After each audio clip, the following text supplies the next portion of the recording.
Hello everyone. तो R O exam के लिए यह 10 मिनट का बूस्टर है और सारे प्रश्न बहुत ही इंपॉर्टेंट हैं। ध्यान से देखिए भारत का जो एयर डिफेंस सिस्टम है यानी कि अभेद्य सुरक्षा कवच, इसके अंतर्गत ध्यान से देखिएगा सुदर्शन चक्र के बारे में बात करते हैं। तो सुदर्शन चक्र, इसका जो नाम है S-400 एयर डिफेंस सिस्टम, इसको भारत में नाम दिया गया है सुदर्शन चक्र। ठीक है। और ये जो सुदर्शन चक्र है यानी कि S-400 एयर डिफेंस सिस्टम, इसे हमने कहाँ से ख़रीदा है? रूस से। और इसकी खरीद के लिए 39,000 करोड़ रुपए में 5 यूनिट का सौदा किया गया है। अभी जो 3 यूनिट है ये भारत को प्राप्त हुआ है, 2 यूनिट अभी प्राप्त होना बाकी है। तो ये जो S-400 एयर डिफेंस सिस्टम है, इसकी रेंज कितनी होती है? 40 किलोमीटर से लेकर 400 किलोमीटर तक इसकी रेंज है। और इसकी स्पीड कितनी होती है? बहुत घातक, 1 सेकंड में 4800 मीटर, मतलब 1 सेकंड में लगभग 5 किलोमीटर। खासियत क्या है? 600 किलोमीटर तक टारगेट को ट्रैक कर सकता है और 4 प्रकार की मिसाइलों से यह हमला कर सकता है। ठीक है, ये है आपका सुदर्शन चक्र। अगला जो हमारा एयर डिफेंस सिस्टम है उसका नाम है बराक 8। तो बराक 8 का जो विकास किया गया है यह इजराइल के सहयोग से किया गया है और भारतीय नौसेना के द्वारा इसका प्रयोग किया जाता है। बराक 8 की जो रेंज है 70 किलोमीटर है। खासियत क्या है? सतह से हवा में मार करने वाली मिसाइल है। नेक्स्ट है आपका आकाश एयर डिफेंस सिस्टम। तो आकाश एयर डिफेंस सिस्टम, इसे विकसित किया है DRDO ने। रेंज कितनी है? 30 से लेकर 70 किलोमीटर तक। खासियत क्या है? एक सिस्टम 12 टारगेट पर हमला कर सकता है। अगला आपका है MR यानी कि मीडियम रेंज SAM। इसको भी डेवलप किया गया है किसके साथ? इजराइल के साथ। इसको आप मिस्टर सैम पढ़ सकते हैं। ठीक है, MR SAM। रेंज इसकी कितनी है? 70 किलोमीटर है। Medium range missile defence system है। नेक्स्ट है बैलिस्टिक मिसाइल डिफेंस शील्ड। ठीक है, बैलिस्टिक मिसाइल डिफेंस शील्ड, तो क्षमता क्या है? 5000 किलोमीटर दूर से आने वाली मिसाइलों को नष्ट करने में सक्षम है ये। और इसमें जो मिसाइल के प्रकार हैं तो 2 प्रकार की मिसाइल है, PDA है और AAD है। PDA ऊंचाई वाले लक्ष्यों को नष्ट करने में सक्षम है और AAD जो है यह कम ऊंचाई वाले लक्ष्यों को नष्ट करने में सक्षम है। ठीक है, तो ये बातें बिल्कुल क्लियर हो गई होंगी। अगर प्रश्न आएगा कहाँ से? एयर डिफेंस सिस्टम के लिए यहीं से बनेगा। इसके बाद आगे बढ़ते हैं, बात करते हैं अब हम लोग, ये तस्वीरें आप देखिए, प्रोफेसर असीम कुमार घोष जो कि हाल ही में हरियाणा के राज्यपाल नियुक्त किए गए। इसके अलावा देखेंगे तो पूसापति अशोक गजपति, ये गोवा के राज्यपाल नियुक्त किए गए और हाल ही में लेफ्टिनेंट गवर्नर बनाए गए हैं लद्दाख के। क्या नाम है? कविंदर गुप्ता। ठीक है, तो यहाँ से हम आपको बताने वाले हैं कि भारत की महामहिम राष्ट्रपति द्रौपदी मुर्मू ने 15 जुलाई को हरियाणा और गोवा राज्यों के नए राज्यपाल तथा लद्दाख संघ शासित प्रदेश के नए उपराज्यपाल की नियुक्ति की है। राज्यपाल की नियुक्ति के लिए जो उल्लेख मिलता है अनुच्छेद 55 में मिलता है। अनुच्छेद 155 में राज्यपाल की नियुक्ति का उल्लेख है। मूल प्रावधान, राज्यपाल की नियुक्ति राष्ट्रपति के द्वारा की जाएगी। अनुच्छेद 156 कहता है कि राज्यपाल का जो कार्यकाल है, ठीक है, राज्यपाल का कार्यकाल यह अनुच्छेद 156 में वर्णित है। अनुच्छेद 239 याद रखिएगा, मोस्ट इंपॉर्टेंट है। अनुच्छेद 239, इसमें क्या है? संघ राज्य क्षेत्रों का प्रशासन। मूल प्रावधान, केंद्र शासित प्रदेश का प्रशासन राष्ट्रपति द्वारा नियुक्त प्रशासक के माध्यम से किया जाएगा। हरियाणा की जो, हालांकि ये इंपॉर्टेंट नहीं है क्योंकि बहुत ही लेटेस्ट है और एग्ज़ाम में नहीं आएगा, लेकिन जान लीजिए कि हरियाणा के जो राज्यपाल बने हैं प्रोफेसर असीम कुमार घोष बने हैं।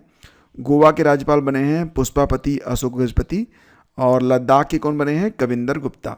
ठीक है, अब यहाँ पर देखिए कुछ समितियों के नाम मैं लूँगा और ये समितियाँ जो हैं बार बार एग्ज़ाम में पूछी जाती हैं, तो आपको इनके बारे में पता होना चाहिए। हालांकि लिस्ट लंबी है लेकिन मैं आपको कुछ मुख्य समितियों के बारे में बताता हूँ। जैसे कि गोयपुरिया समिति के बारे में कई बार पूछा जाता है, तो गोयपुरिया समिति यह बैंकिंग सेवा सुधार से संबंधित है। इसके बाद रघुराम राजन समिति का जो गठन किया गया था वित्तीय क्षेत्र में सुधार के लिए किया गया था। ठीक है, वांचू समिति जो है यह प्रत्यक्ष कर से संबंधित है। नेक्स्ट आपका है मीरा सेठ समिति। मीरा सेठ समिति जो है यह हथकरघा के विकास के लिए बनाई गई थी। महालनोबिस समिति का जो गठन था यह राष्ट्रीय आय पर किया गया था। इसके अलावा स्वामीनाथन समिति बनाई गई थी जनसंख्या नीति पर। ठीक है। नेक्स्ट आपका है यहाँ पर सत्यम समिति जो कि बनी थी वस्त्र नीति पर। लेकिन सुरेश तेंदुलकर समिति, यह कई बार पूछा गया है कि सुरेश तेंदुलकर समिति तो यह गरीबी के लिए बनाई गई थी। गरीबी रेखा का निर्धारण करने के लिए सुरेश तेंदुलकर समिति का निर्माण किया गया था, बनाया गया था। बलवंत राय मेहता समिति यह क्यों बनी थी? पंचायती राज के लिए बनी थी। राजा चिरैया समिति कर सुधार के लिए थी। और ज्ञान प्रकाश समिति बनाई गई थी चीनी घोटाला पर। केलकर समिति बना था कर संरचना सुधार पर। हंटर आयोग का गठन किया गया था जलियांवाला बाग हत्याकांड पर। और नानावती आयोग का गठन किया गया था गोधरा कांड पर। इसके अलावा सरकारी आयोग कई बार एग्जाम में पूछा गया है। तो सरकारी आयोग का गठन केंद्र राज्य संबंध पर किया गया था। मंडल आयोग का गठन पिछड़ी जाति के लिए सीटों के आरक्षण पर किया गया था। और कोठारी आयोग यह था शैक्षिक सुधार के लिए। ठीक है, आगे बढ़ते हैं, बात करते हैं महाजनपद काल के बारे में। तो ये भी बहुत ही इंपॉर्टेंट है। ठीक है, तो 600 से लेकर 325 ईसा पूर्व महाजनपद काल माना जाता है। कब से कब तक? 600 से लेकर 325 ईसा पूर्व। आपको पता है ना कि ईसा पूर्व यानी कि 600 साल पहले से लेकर 325 साल पहले का यह समय है। ठीक है, यहाँ पर जो गिनती चलती है वो उल्टी चलती है, याद रखिएगा। तो 6वीं शताब्दी ईसा पूर्व में उत्तर भारत में अनेक विस्तृत और शक्तिशाली स्वतंत्र राज्य थे। तो इनके बारे में जो वर्णन मिलता है वो बौद्ध ग्रंथ के अंगुत्तर निकाय में मिलता है। जैन धर्म का भगवती सूत्र में भी इसके बारे में वर्णन मिलता है। तो उस समय जो 16 महाजनपद थे, अक्सर एग्ज़ाम में इनकी जो राजधानी है या फिर वर्तमान में जो लोकेशन है, या उत्तर प्रदेश में जो 8 महाजनपद उपस्थित थे उनके बारे में प्रश्न बनता है। तो ध्यान से देखते हैं, यहाँ पर हमने एक मैप भी ले लिया है ताकि स्थिति जो है बिल्कुल क्लियर हो जाए। तो पहले तो देख लेते हैं कि ये जो 16 महाजनपद थे उनकी राजधानियाँ क्या थी। उसके बाद मैप देखते हैं, फिर उत्तर प्रदेश में कौन कौन से थे ये भी देख लेते हैं। काशी महाजनपद, राजधानी वाराणसी। कुरु, इंद्रप्रस्थ, कौरव कहाँ पर? इंद्रप्रस्थ। अंग, ये कर्ण से संबंधित, चंपा। मगध, ठीक है, राजगिरी या गिरिव्रज। वज्ज, ये बहुत इंपॉर्टेंट है, वज्ज, विदेह और मिथिला। मल्ल महाजनपद जो था कुशावती, कुशीनारा। चेदी महाजनपद शक्तिमती या फिर सोथीवती। वत्स, यह कौशाम्बी यानी कि प्रयागराज के आसपास। कौशल यानी कि अयोध्या। बुद्ध काल में 2 भाग, उत्तरी भाग की राजधानी साकेत थी, दक्षिणी भाग की राजधानी श्रावस्ती थी। इसके अलावा पांचाल, जहाँ की पांचाली थी, तो उत्तरी पांचाल की राजधानी थी अहिच्छत्र और दक्षिणी पांचाल की राजधानी कहाँ पर थी? कामपिल्य। ठीक है। मत्स्य, विराटनगर। सूरसेन, मथुरा, मैथोरा या सूरसेनाई। अस्मक, यह पोतन या पाटली। अवंती, उत्तरी अवंती की राजधानी उज्जैनी थी, दक्षिणी अवंती की राजधानी महिष्मती थी। जय महिष्मती। गांधार की राजधानी तक्षशिला और कंबोज की राजधानी राजपुर हाटक।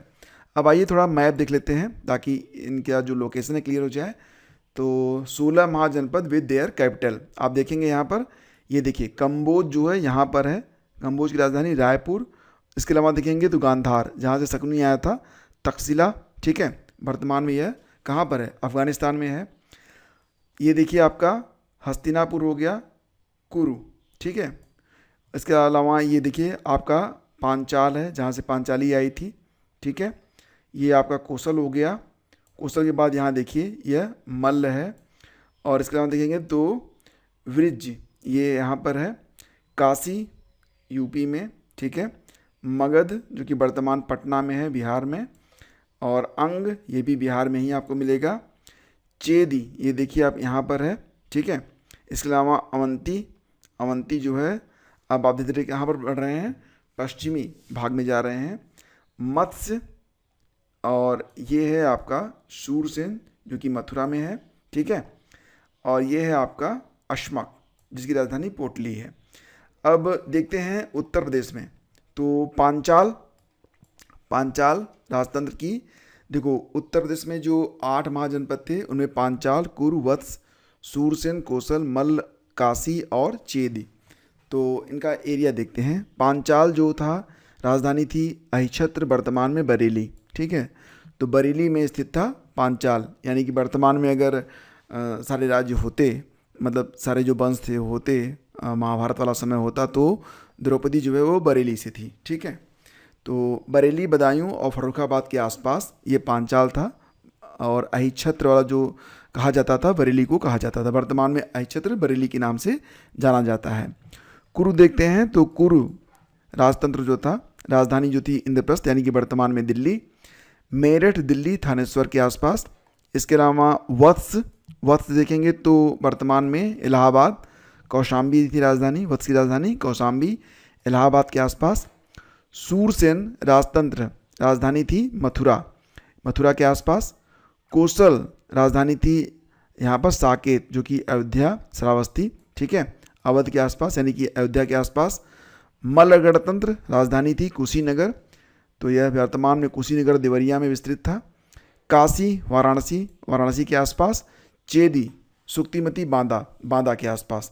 तो ये 8 महाजनपद हैं जो कि स्थित थे कहाँ पर, यूपी में स्थित है। ठीक है, तो ये आपका 10 मिनट बूस्टर। उम्मीद करता हूँ सेशन आपको अच्छा लगा होगा। लाइक और शेयर कीजिएगा। मिलते हैं आपसे अगले वीडियो में।